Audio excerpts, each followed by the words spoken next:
MC news live കൊച്ചിയിലേക്ക് സ്വാഗതം. ഈ വാർത്തകൾ നിങ്ങൾക്കായി അവതരിപ്പിക്കുന്നത് Leotech solar solutions, powered by Mayil food stuffs, Mookkannoor, city tower, city wear and city shoes, Angamaly and Cochin Kalabhavan Angamaly franchise.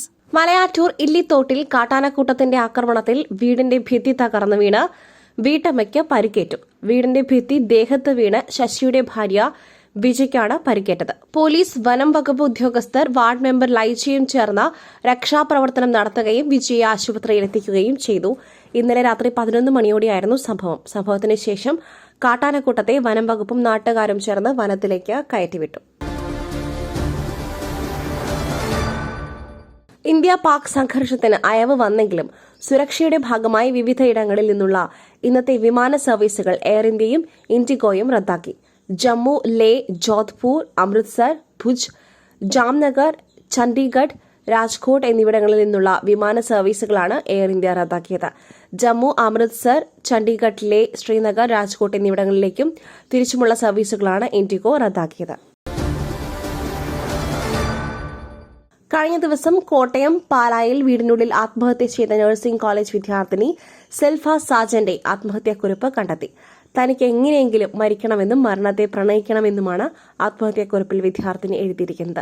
8ാം class മുതൽ താൻ മരണത്തിനായി കാത്തിരിക്കുകയാണെന്നും 2 തവണ നടത്തിയ ആത്മഹത്യാ ശ്രമം പരാജയപ്പെട്ടെന്നും ഇത്തവണ വിജയിക്കുമെന്നും കുറിപ്പിൽ പറയുന്നു.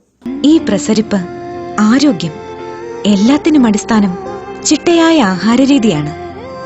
തിരഞ്ഞെടുത്ത നെല്ലിൽ നിന്നും പോഷകഗുണങ്ങൾ നഷ്ടമാവാതെ തയ്യാറാക്കുന്ന അതിവിശിഷ്ടമായ മട്ടയരി, മയിൽ മട്ടയരി. വൈറ്റമിൻസ്, മിനറൽസ്, പ്രോട്ടീൻസ്, ഫൈബർ തുടങ്ങിയവയാൽ സമ്പുഷ്ടമാണ് മയിലിന്റെ മട്ടയരി. കലർപ്പില്ലാത്ത മയിൽ മട്ടയരി ഒരിക്കൽ ഉപയോഗിച്ചവർ ശീലമാക്കുന്നു, എന്നെപ്പോലെ.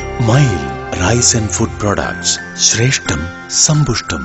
കേരളത്തെ നടുക്കിയ നന്ദൻകോട് കൂട്ടക്കൊലക്കേസിലെ പ്രതി കേതൽ ജിൻസൺ രാജയ്ക്ക് വധശിക്ഷ നൽകണമെന്ന പ്രോസിക്യൂഷൻ ആവശ്യത്തിൽ വാദം ഇന്ന് കേൾക്കും. 4 പേരെ കൂട്ടക്കൊല ചെയ്ത കേസ് അപൂർവങ്ങളിൽ അപൂർവം എന്നാണ് പ്രോസിക്യൂഷൻ വാദം. കുടുംബത്തോട് തോന്നിയ വിരോധത്താൽ അച്ഛനെയും അമ്മയെയും സഹോദരിയെയും കൊലപ്പെടുത്തി. പഹൽഗാം ഭീകരാക്രമണത്തിനുള്ള തിരിച്ചടിയായ ഓപ്പറേഷൻ സിന്ദൂർ സർജിക്കൽ സ്ട്രൈക്കിനും തുടർന്നുണ്ടായ ഇന്ത്യ പാക് സംഘർഷത്തിനും ശേഷം പ്രധാനമന്ത്രി നരേന്ദ്രമോദി രാജ്യത്തെ അഭിസംബോധന ചെയ്തതിന് പിന്നാലെയുണ്ടായ ശക്തമായ പാക് പ്രകോപനം തകർത്ത ഇന്ത്യ പാകിസ്ഥാൻ അതിർത്തിയിൽ 10 ഇടങ്ങളിലാണ് പാക് ഡ്രോണുകൾ പറന്നെത്തിയത്. എല്ലാം ഇന്ത്യൻ വ്യോമ പ്രതിരോധ സംവിധാനവും സൈന്യവും തകർത്തു.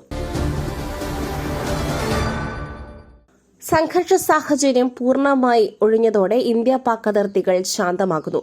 പഞ്ചാബിലെ അമൃത്സർ ഉൾപ്പെടെയുള്ള മേഖലകളിൽ ജാഗ്രതയും നിയന്ത്രണങ്ങളും തുടരുകയാണ്.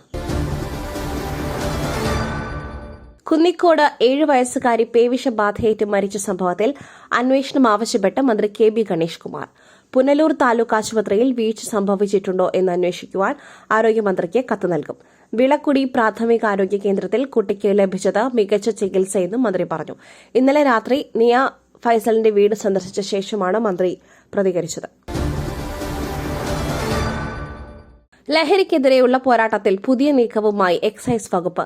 വാടക കെട്ടിടങ്ങളിൽ ലഹരി വ്യാപാരവും ഉപയോഗവും നടക്കുന്നത് ഉടമകൾ അറിയേണ്ടതാണെന്ന് Malappuram assistant excise commissioner R Manoj വ്യക്തമാക്കി.